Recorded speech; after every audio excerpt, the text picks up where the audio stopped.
My name is Dorota Maciejowska, and I'm the coordinator of university networks at Jagiellonian University. Also, I'm the senior local lead of Una Europa Alliance. Maybe it doesn't tell you now a lot, but you will learn more about it during our session.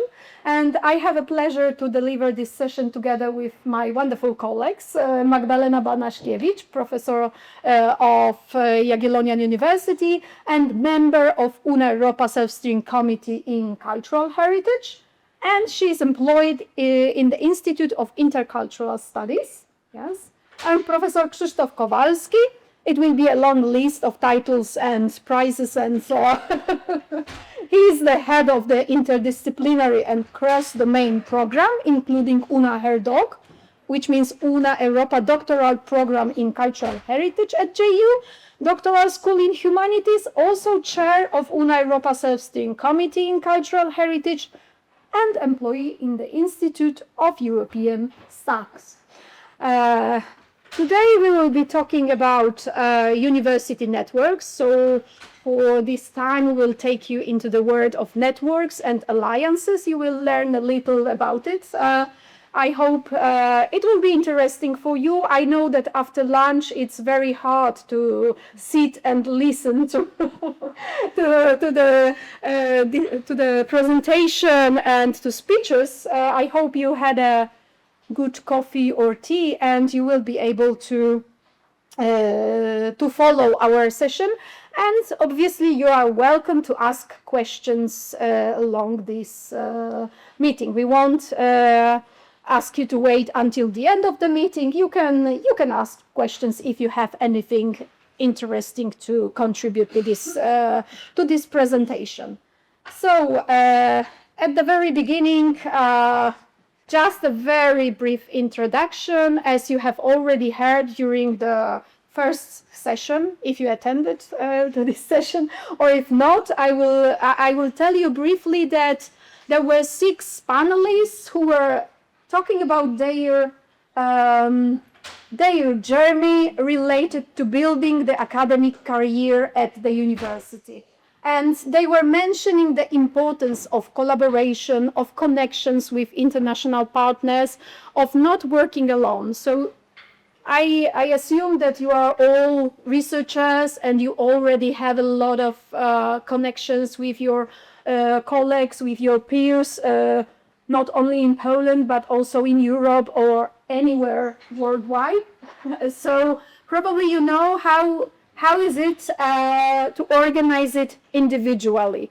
But also our university provides some opportunities for researchers to collaborate, and this collaboration is organized at the institutional level. So today we want to tell you a little about these opportunities that you can find in these institutional networks. What do we mean by institutional networks? In general, those are networks that are supported and in some way selected top-down by the rector of the university, but also of the vice rectors and rectors proxy who are taking care of those initiatives at the university.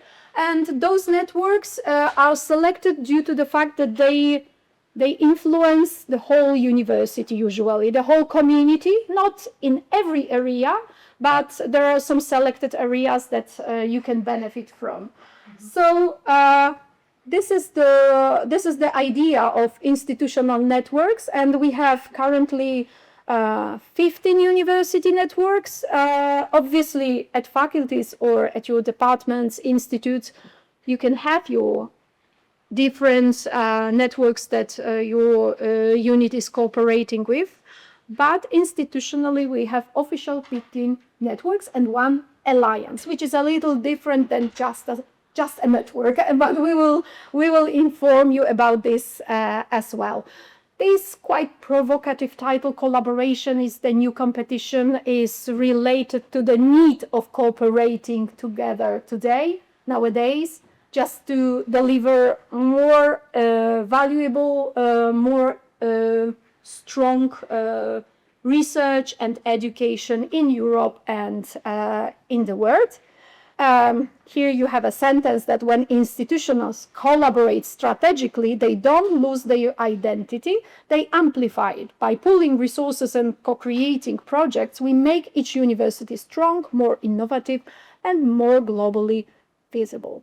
So this is the first introductory step to our presentation. The second one is the inspiration done by the book of Italo Calvino, The City on the Spiderweb, Ottavia. Probably you know this book, the novel Invisible Cities, where Italo Calvino describes one of the most efficient societies, cities, the one that is hanging over the void, and it's suspended over the void, and the harmony, the strength of this city relies on the ties between people, on the trust, on shared activities. So with this idea, I introduce you to the thought about the networks as not just the structures, but ecosystem of trust, knowledge, and shared values. So the first introduction to Jagiellonian University cooperation within university networks. Here you will see 16 logo of networks that Jagiellonian University is a member. 16, but one of them at the central point is Una Europa. It's the alliance that our university belongs to. I mentioned this, and later my colleagues will explain more deeply, because it's not a typical network, as I have already said before. As you can see, we have a variety of networks that we are partners, and they are all coordinated at central level. Those networks are, let's say, complementary to each other because they offer a large scale of activities, and they differentiate depending on the topic, depending on the kind of activity, of engagement. I won't explain precisely what is every network dealing with because it would take too much time now. I can just mention a few of them. The most, maybe not the most important for the university, because all of them are very important, but I will mention some of them that that a large group of people is engaged in it, and the large community of the university can benefit from activities developed within these networks. For example, this is the Coimbra group, where you see the logo with the stars. The Coimbra group is a network of 40 European oldest universities, comprehensive universities, and we are developing activities within 11 working groups that are dedicated to various areas of activities of the university, from academic exchange and mobility to STEM sciences to the areas like research and communication, to Latin America, Africa, etc. And Jagiellonian University representatives are taking part of these working groups. They are delivering various activities, various projects, publications. So sometimes, although each working group includes only 1 or 2 representatives from the university, they can share their knowledge, they can invite people from the whole university to engage in some research activities, or just like social activities, or just the development activities. So it depends on the kind of working group, it depends on the kind of activity. There is a lot of summer school, workshops, seminars, but also conferences, high-level meetings, and also this network, as well as some other networks, they provide a lot of insights into the European Commission policy regarding the higher education and research area. And together with partners, we can contribute to the publication of policy statements, policy paper, kind of insights related to the development of higher education area.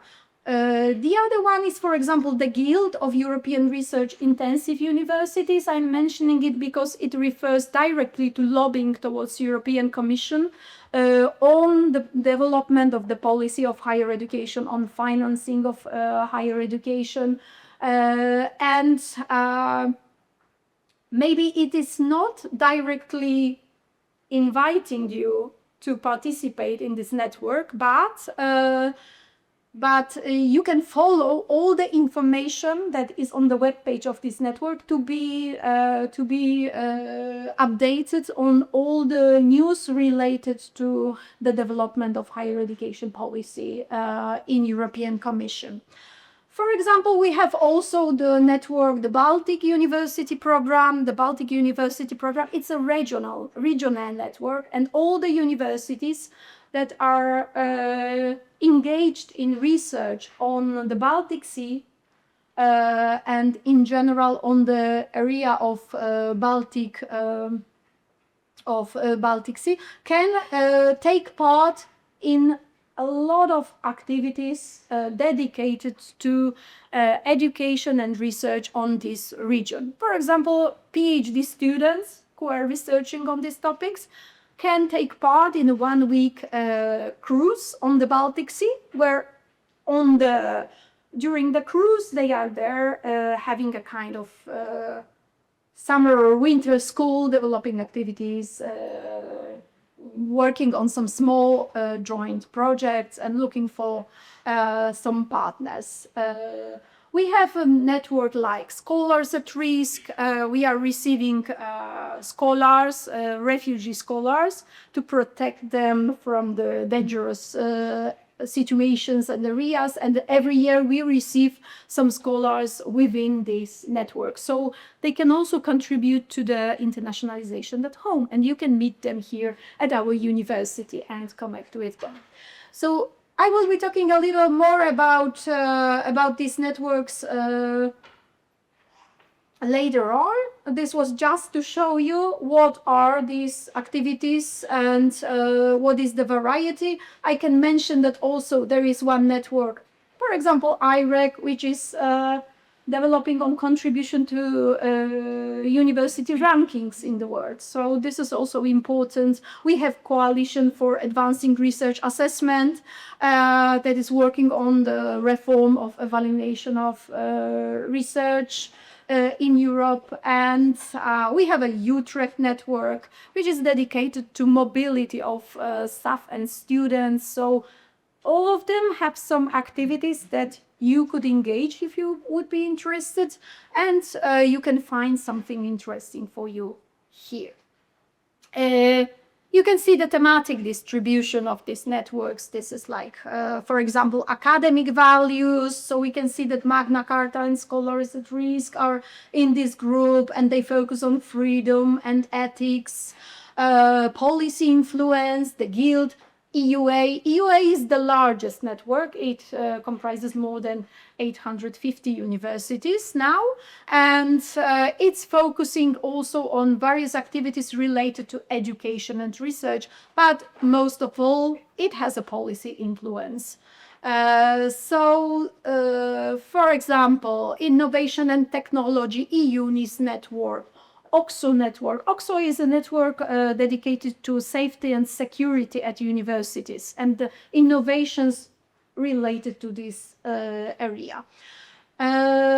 Educational cooperation within the Europeum network. Europeum is an old network of let's say quite prestigious universities in Europe, and the coordinator of this network is Oxford University, and they deliver summer schools for PhD students, some small educational formats, but also some kind of policy insights and debate and discussion on the management of higher education.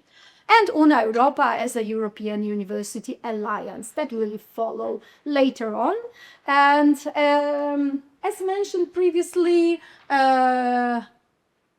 networks are a part of the strategy of 2030 strategy of Jagiellonian University. Rectors has mentioned networks and Una Europa Alliance explicitly in the strategy as an important tool for internationalization of the university. That's why we are trying to find synergies between all our activities on strategic level. It is also complementary to excellence initiative at the university. That's probably you should know about it. So this is it. There are some objectives that are explicitly focusing on participation of the university in the networks. So this is our contribution to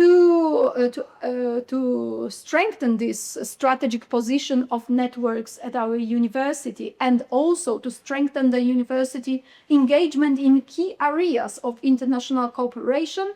Rector, together with the Vice Rector of International Cooperation, established 11 thematic expert teams, and those teams are composed of Jagiellonian University representatives in university networks and also some experts that are discussing on several topics and contributing stronger, thanks to this internal debate, to the development of internationalization of the university, but they also support rector in taking responsible decisions related to internationalization of our university. And among those thematic expert teams, we have sustainable development, accessibility and inclusion, artificial intelligence and technologies, development of social sciences and humanities, cooperation with Africa, with the Balkans, with Asia, science policy and development of research cooperation, cultural heritage, doctoral studies, and quality of education and internationalization of science. Those are the mapped topics, and we are focusing strongly on developing these areas through internationalization. Okay? I was mentioning that networks are something different than Una Europa. My colleagues will be presenting more deeply Una Europa, because they will be showing you how to cooperate practically, how to network practically with your colleagues from other European institutions. I will only say that Una Europa is rather something like co-creation of a university umbrella over 11 European universities. About partners, my colleagues will tell you later. And also the difference lies in the shared responsibility among partners. And the other difference is also in the fact that alliances have received funding from European Commission to develop their activities within the time frame of 4 years at the beginning, later another 4 years, and now we will be preparing to another 2 years of project funding from European Commission. But we underline every time that Una Europa, although it is working on a project as one of the activities, it is not just a project, it's a shared laboratory of ideas working on the university of the future. And what's in it for me, you can ask? Yeah, what can you find in all these activities that our university is developing at the institutional level? So actually, when you follow the web pages of all the networks that our university belongs to, and there is one dedicated web page. At the end of my part, I will show you the web page. You can find all the networks that Jagiellonian University belongs to, is a member. And when you select the area that is of your interest, you can go there, and what it can offer to you. It can offer you the access to collaborative research calls, institutionally supported networking with your colleagues, workshops, doctoral schools, publications, new educational formats that you can contribute to or even attend, different kind of competitions. Usually it's for PhD students. For example, 3-minute thesis competition within the Coimbra Group Network, conferences, seminars, also dialogue with European Commission, and obviously internationalization at home. One of the, let's say, flagship projects that you can benefit from is the Una Europa seed funding. Those are research grants for members of Una Europa Alliance. And every year we are awarding some funding for small research teams. And this funding can contribute later to the, not this funding, but this collaboration on the projects can contribute later to the further application for larger grants in European Commission, like, for example, in Horizon Europe, etc. So there are different activities. For example, scholar-practitioner dialogue that is launched already in October, but still you can join some of the dialogues, and you can be part of this European activity if you are interested in this topic. You can also search for some webinars on future materials of tomorrow. That is also accessible for everyone from the university who is interested in future materials, as well as in One Health, because One Health, future materials, Europe and the world are one of the 6 thematic areas that Una Europa is working on together.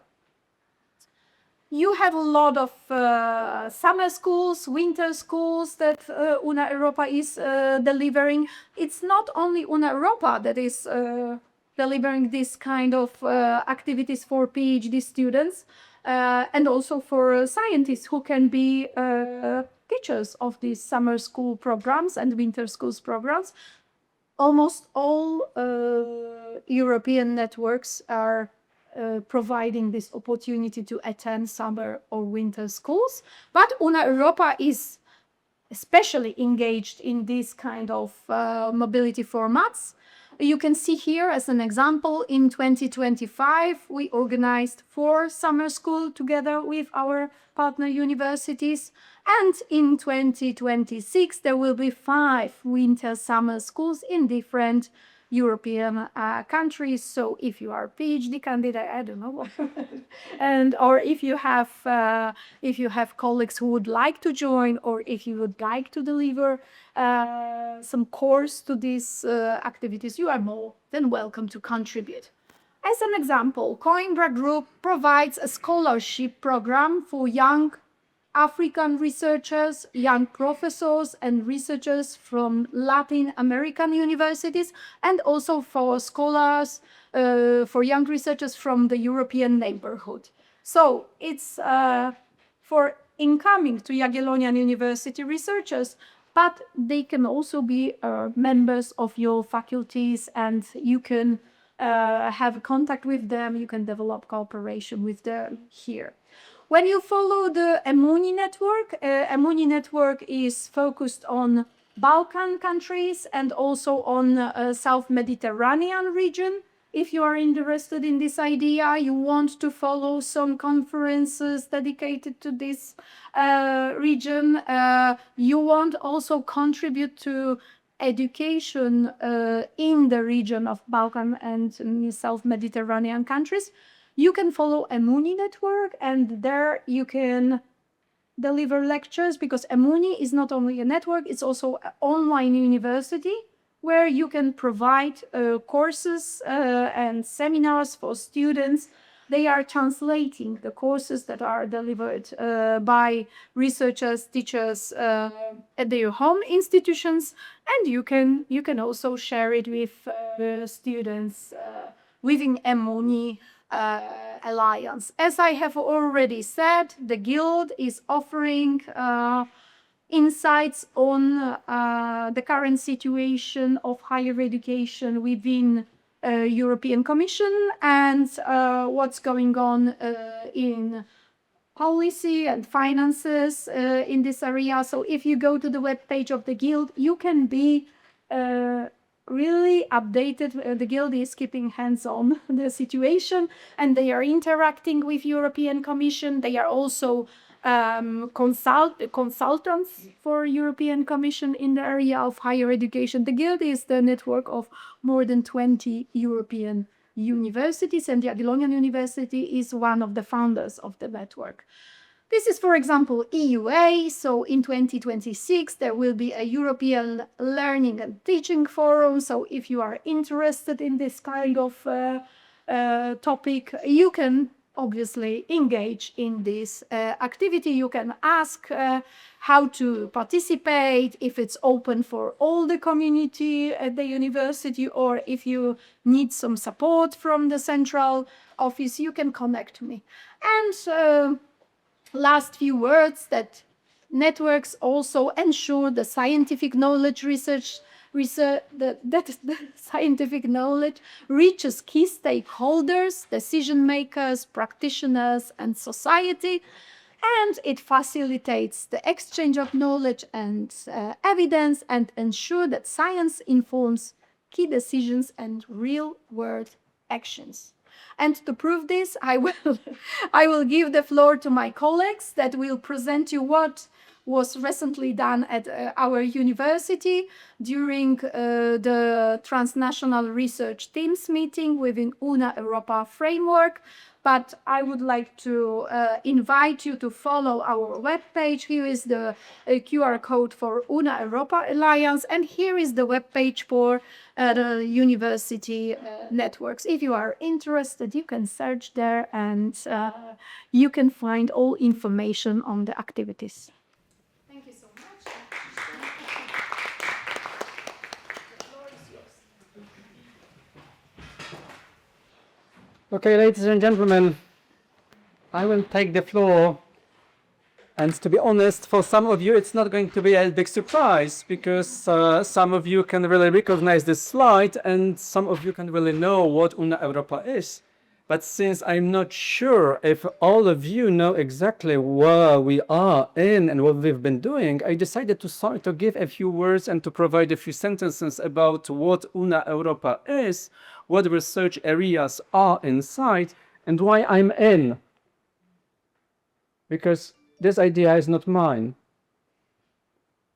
That idea was given to me one day, and I had a dream, and I still have a dream. Dream of a university, not a network. This is why the moment I received this idea was for me that important. I do remember the moment when Professor Bartosz Brożek made a phone call to me and said, "Chris, join us. Imagine a university you would like to be a student of. Then imagine a doctoral program you would like to be a doctoral student of and make a PhD within this program." And this dream was not mine, but this dream spoke to me, and it still speaks, although after this very romantic phase, we are going into pragmatic aspect of collaboration. But still, it's worth doing. I would say it's about dream, about values, about transmission, about not working only for our academic careers, but the workshop is about careers, but about transmission and creating opportunities for those who are after us. And this is why it was so important for me when we really started, because we started with a PhD program. And I will come to this moment in a few slides times, I would say. So I would say it's quite important to keep in mind that Una Europa is an activity based on certain values, which for instance is trust and friendship. And we were very lucky to be in the field of cultural heritage having some friends at the beginning. There was a network of friends who created the first step. And that I think this is why, through this first step and trust, we have achieved quite much. But this slide, now 11 universities, eminent universities, Berlin, Bologna, Dublin, Edinburgh, Helsinki, Leiden, Krakow, Leuven, Madrid, Sorbonne, and Zurich. Really good list of universities. It means that at my position, I can learn much. Sometimes I'm stressed, writing to a vice rector of these universities. It doesn't happen very often, but when I do it, a certain lesson is drawn and taken. So we are quite young, I would say. If we look at the fact that we have existed for 6 years, 12 semesters. In our logic, it's 12 semesters. And if we look at that, it started from a very prestigious speech of Monsieur le Président Emmanuel Macron. Let's do European universities. And then European Commission said, let's put money on this. 11 universities, idea of collaboration, future transmission, being together. Not always easy to be done. So, we've got this future, better, leadership, Europe, meaningfulness. For me, values. Doing something not for my academic career, doing for those who are behind and who follow me. So I would say, if we look at the list of research areas, we've got cultural heritage. I will be with Magda and we'll be speaking about cultural heritage, but of course, data science, artificial intelligence, Europe and the world, One Health, sustainability, future materials. This is a very intriguing coalition of subjects, research areas, which not by chance are quite similar to the logic of an excellence initiative of the Jagiellonian University. It's not by chance. It was very wise to do it together, to create Una Europa as a space of research and collaboration and research and future formats for teaching, and imagining source of money coming from excellence initiative. Very intriguing way in creating possibilities, because it's not by chance that we both, Magda and me, on one side, we are in Una Europa, but in the same time, we are in the format of Excellence Initiative, as we are members of Critical Heritage Studies Hub, which is a part of this research area within Excellence Initiative. You might have a feeling that these are separate research areas. For the moment, I would say yes. But what we've been doing, we've been trying to cross these research areas and create bridges. And the board of directors decided to create a possibility for 2 research areas to submit a grant for Excellence Initiative grant. And we've been doing it with future materials, heritage, future materials, European perspective, research, and practical aspect of doing it. In the time of crisis, problems, how to protect heritage in this time using future materials, strategies, and knowledge. Very interesting perspective. So on one side, you've got 6, but we've been trying to bridge research areas and respond to concrete research problems which are observed in the world. And now I'm coming from the dream to the practice. Because I would say I got this call and I had this feeling of being together, doing something not only for me, but for university, academia, Europeanization, and internationalization all together. So I would say that we promised within the research project, which is Una Futura, building the European University of the future, we promised much. Certain people say you promised too much. We've been doing quite well in doing this, but let's start from the top. And my recommendation for those who are planning to start research collaboration, my recommendation is to start from the level of PhD programs. That was quite interesting. Starting from PhD, creating the network from this perspective, having a program, a consortium agreement allowing exchange of young researchers and PhD supervisors. But it's not about those who are after us. Exactly in the same time, this is what Magda will be telling, it's about putting this new Una Europa doctoral program in heritage studies into a context of research teams. So since the very beginning in our research area, we had an idea to link this teaching format, doctoral program, with research. And the idea of consolidation of transnational research teams was critically important for those who are researchers entering the system and for PhD students, as they are obliged through the nature of the program to participate in these transnational group of researchers realizing certain research activities.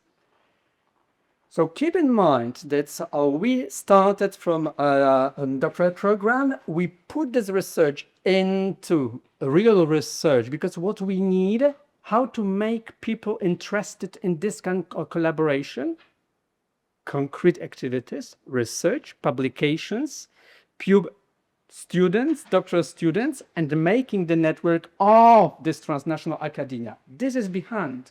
So we've got the program, we've got the research teams, and then we promised quite much, and we are quite effective in doing this. For our doctoral students, we are proposing summer and winter schools. And of course, if we are speaking about future candidates to Una Herdoc, we speak about those who should start an MA program in cultural heritage. We need well-prepared candidates to our program. And this is why we decided to go through quite difficult steps concerning the preparation of the module at the level of MA in the field of cultural heritage, for making really known the field of cultural heritage within the consortium, meeting students with potential PhD supervisors, and creating this environment. That was the idea. Creating this context from which potential candidates for Una Herdoc program can come. We were quite lucky. Recently, we got a message from the European Commission that we got the Erasmus Mundus major design. It means that we got money to construct an MA program in cultural heritage, and the Jagiellonian University is a member of this. And this is one of this element of teaching format and preparing candidates getting involved into this format of teaching.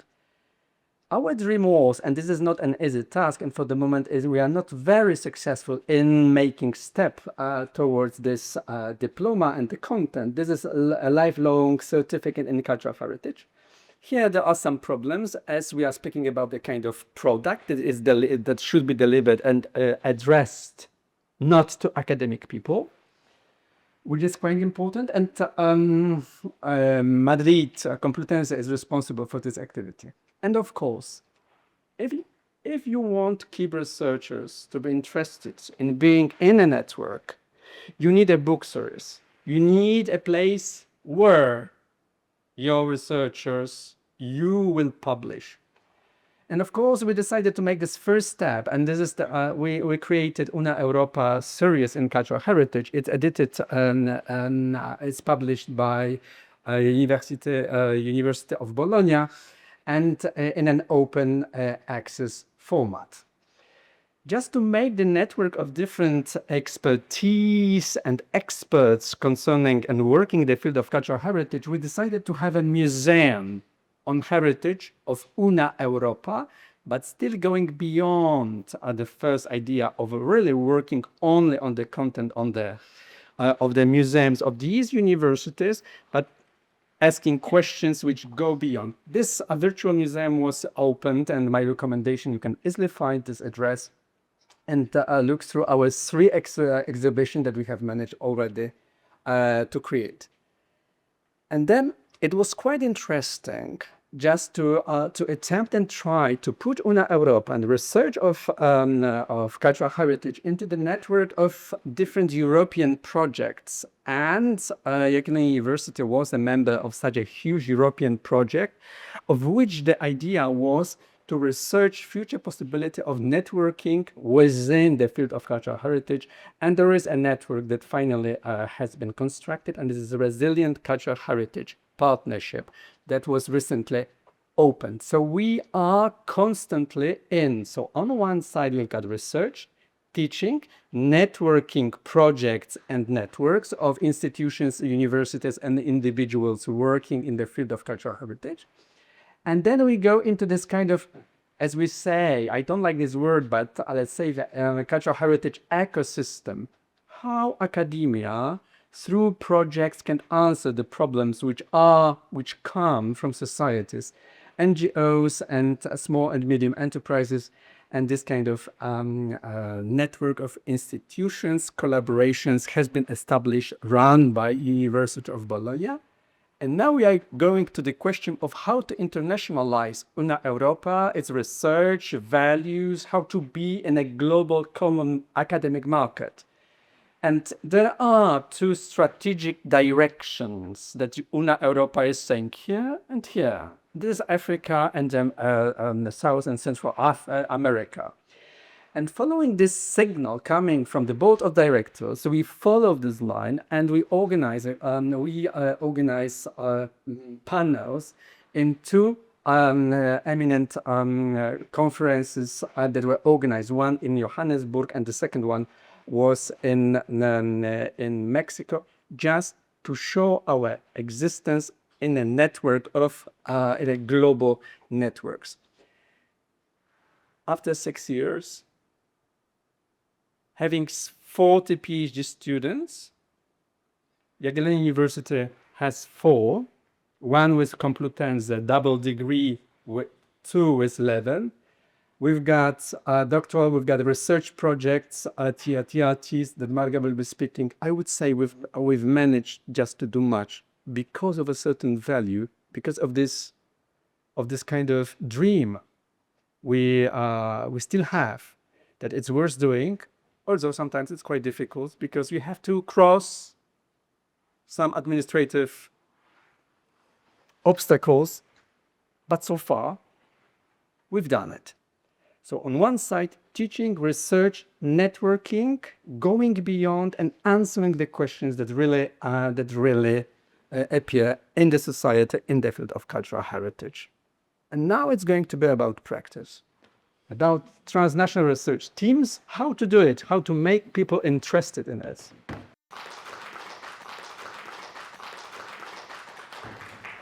Okay, ladies and gentlemen, if you've got an impression after that one-man show that you are entering right now a platform which could be regarded as a sect, and this is the charismatic leader, you are not wrong. Because to some extent it means that Krzysztof Kowalski is a prophet of the future university of the future, European University of the future. But you have to be a strong believer to implement those ideas in the practice of our academia. And today we wanted to share that experience with you, not just to share the idea in which we do believe, but also talk about the daily mundane, about that tireless efforts to implement it, about time-consuming activities, online meetings, and physical meetings that are necessary to create those alliances and networks, because everything, even though when it looks like a mission impossible, is possible as long as you've got people who gets engaged and believing in the idea, are really dedicated even to sacrifice to some extent their work-life balance, and to push forward to the future. Okay, so today we will just share about the idea of TRTs that are run, as Krzysztof and Dorota mentioned, one of the projects of Una Europa Alliance. I guess something that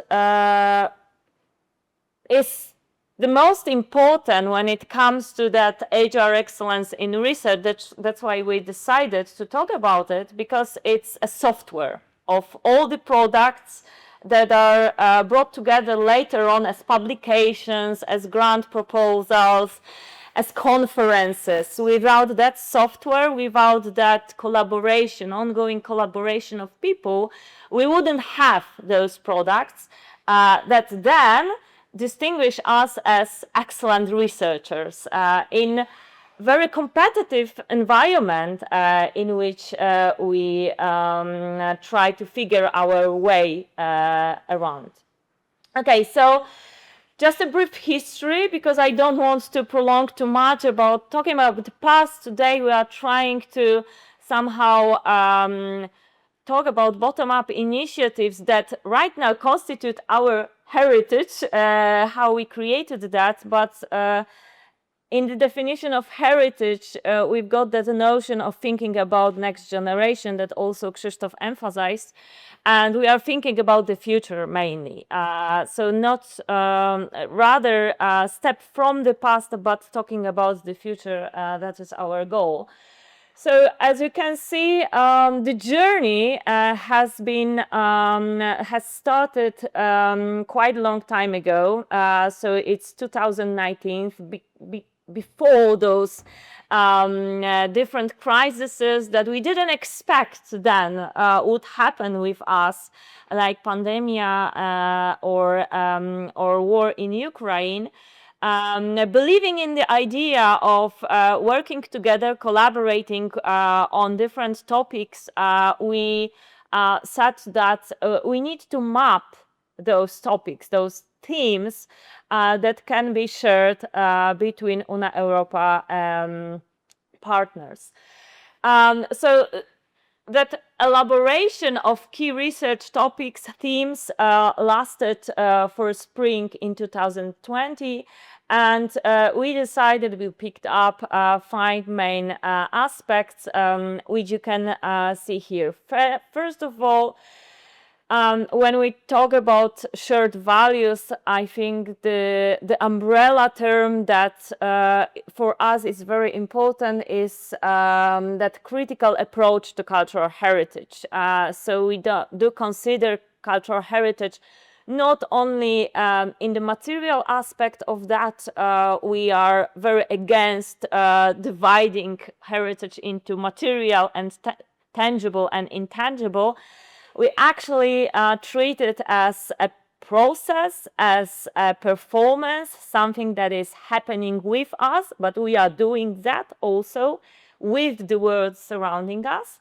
So starting from the very beginning, from the defining cultural heritage of who does cultural heritage and how and what for, what are the goals and aims, we then, following those questions, came up with the areas where cultural heritage is so strongly existing as a factor, creating synergies between researchers, that we decided that they should be highlighted.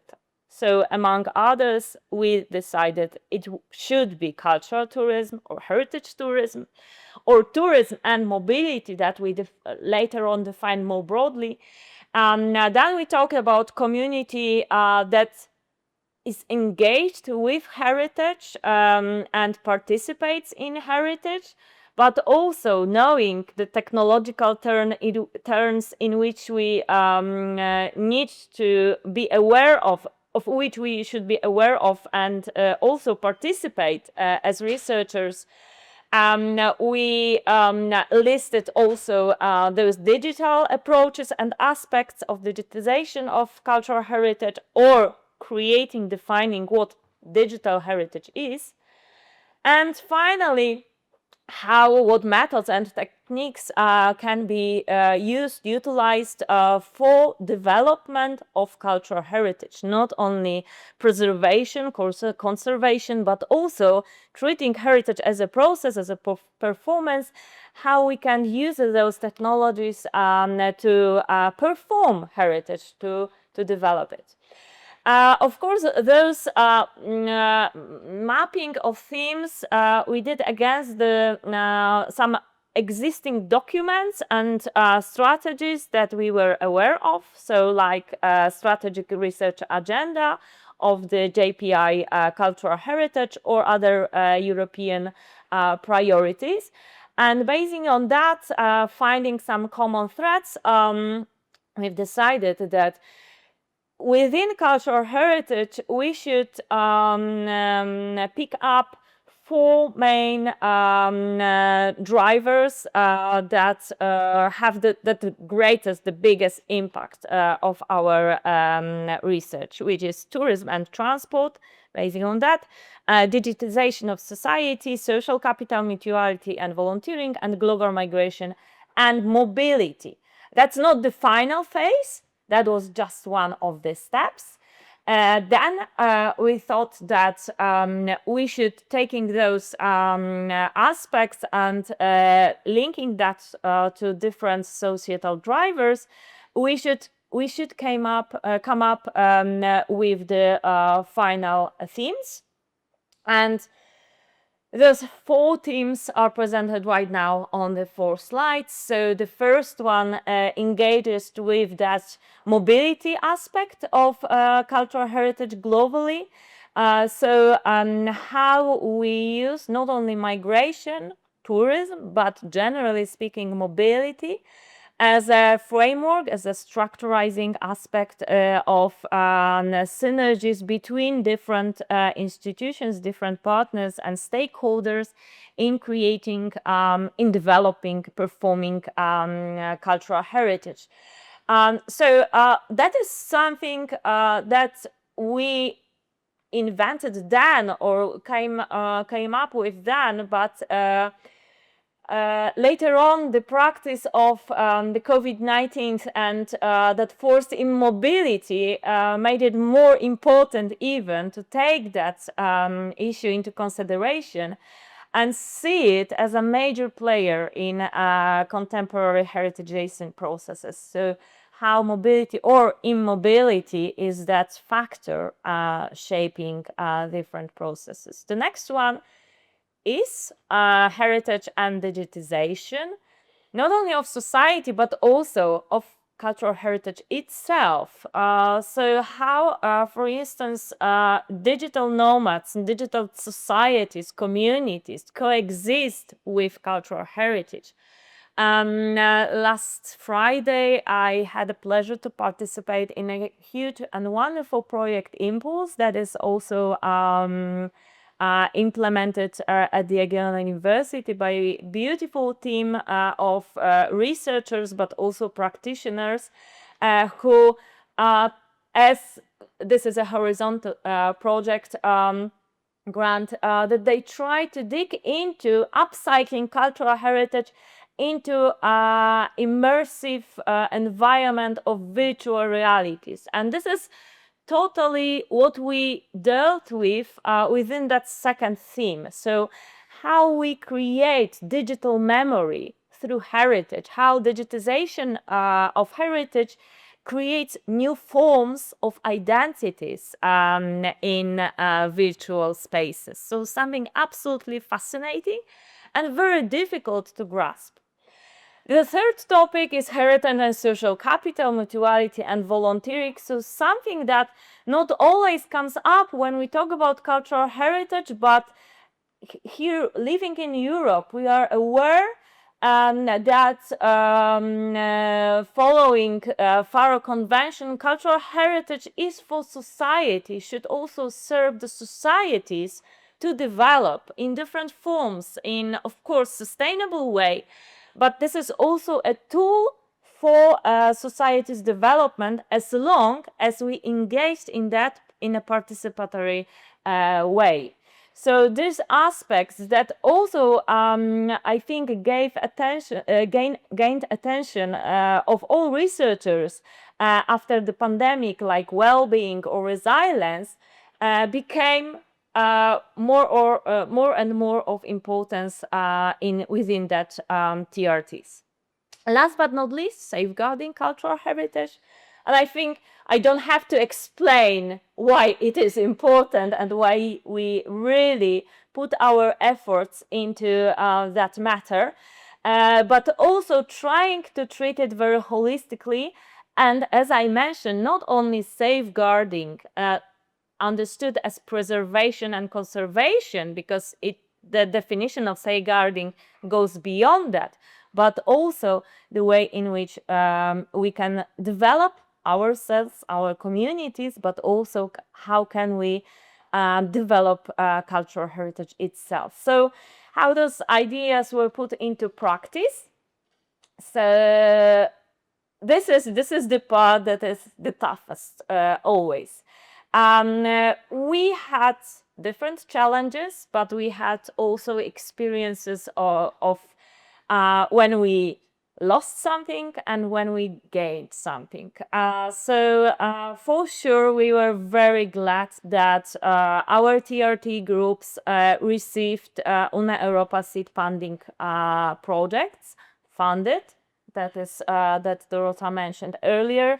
The very basic program that helps us to invest into the topic that should be developed further at different levels for grant proposals, for instance. So we tried it, and the experience from that seed funding project helped us also to propose proposals for instance, Horizon calls. Not always successfully, but also we learned a lot from these calls, from these experiences. And for sure, we strengthen ourselves as a community of practice. It is done, it's being done, as I said, in quite a daily routine. You need to practice if you want to progress. If you want to go for a marathon, you need to practice every day hard, in hard way, no matter what weather conditions are.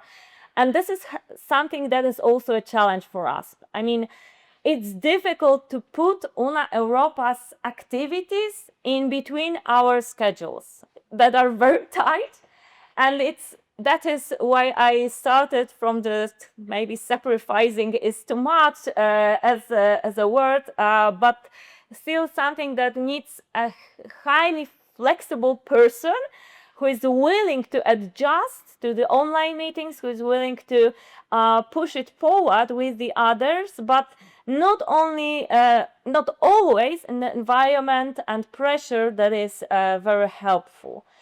So we work through 2 get-togethers per year where we present our projects, when we invite mainly PhDs and young researchers to discuss their ideas, their future projects with more experienced researchers, or just simply share their questions, research questions and doubts. And it's, I think, very fruitful, not only for those newcomers who every year came up to us for the first time and really get to know us as TRTs, but also for those who participate in these meetings regularly, because they can work in a dialogue with their ongoing projects. We also tried to help ourselves through assistants recruited last year, who would take care of that organizational aspects of those get-togethers, but also regular correspondence within TRTs. That also means that we are very open for new blood, for people who just start their careers as academics, being at, for instance, in PhD schools. So just to sum up, we need time for discussion and we need time for your questions.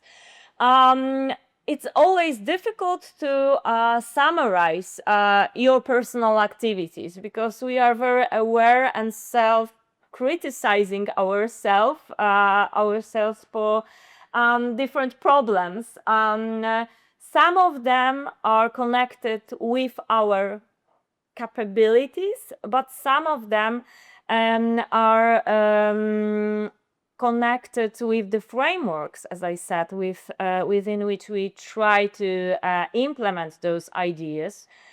So as you can see on the slide, so these issues could be improved, and we work very hard on the improvement of those aspects, and we call to authorities to help us with solving some problems.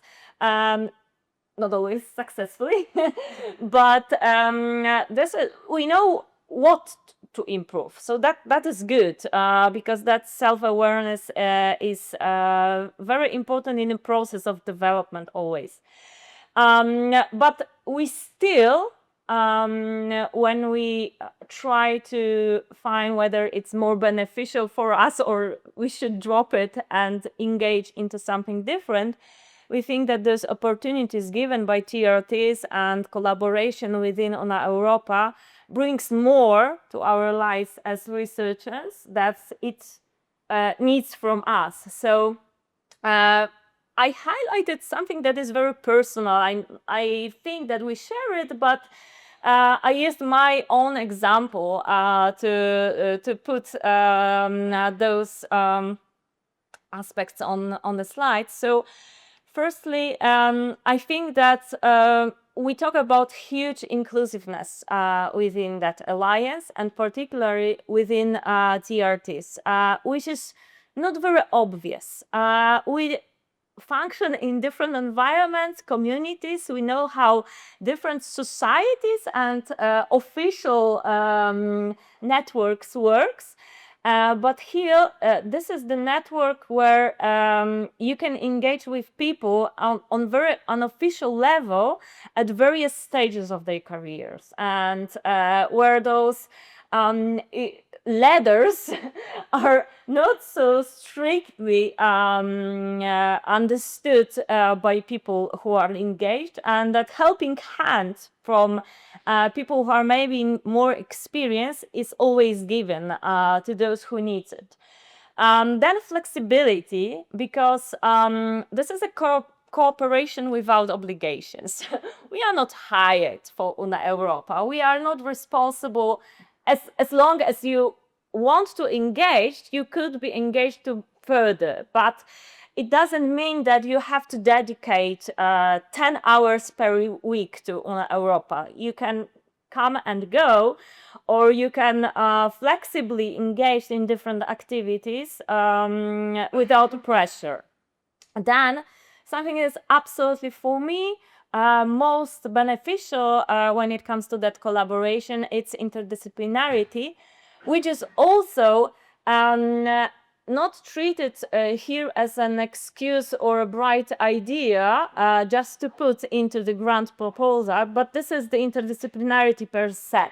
Krzysztof mentioned that we even imagine collaboration or try to figure out how to collaborate between future materials and cultural heritage, which for us as people representing humanities, it's something that goes beyond our imagination, how to work with those hard scientists and how to understand each other if we normally live in our totally different fields and speaking different languages. So in terms of getting into dialogue, that means that we have to identify common languages to talk and to work together. And so that transversality of knowledge and experience is something absolutely fantastic in TRTs. And finally, going beyond academia, which means the collaboration, cooperation with the environment, with partners, with stakeholders from different institutions, but not representing universities. This is something that is very fruitful to us as researchers, because it gives us sometimes space for our projects, for our research, but it also opens our minds to think differently than just using that very narrow scope of sometimes thinking as researcher and representing academia. And that's it, I think. I took some notes because this is also a practice that we normally do when we listen to others who talk about something. So just maybe one final sentence summarizing that.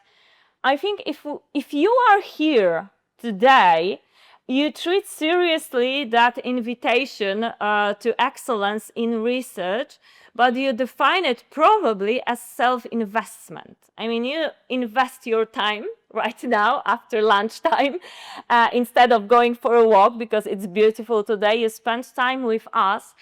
And I think that openness for new possibilities of collaboration given by different networks, not only Una Europa Alliance, of course, we believe mostly in Una Europa because we practice it, but we see that those networks are always represented also by very dedicated leaders and people who create that synergies and go with themselves as families. I mean, that is our choice to become the family of Una Europa, and that means that those bonds are sometimes more important for us than bonds given by blood, because this is out of free choice and our will.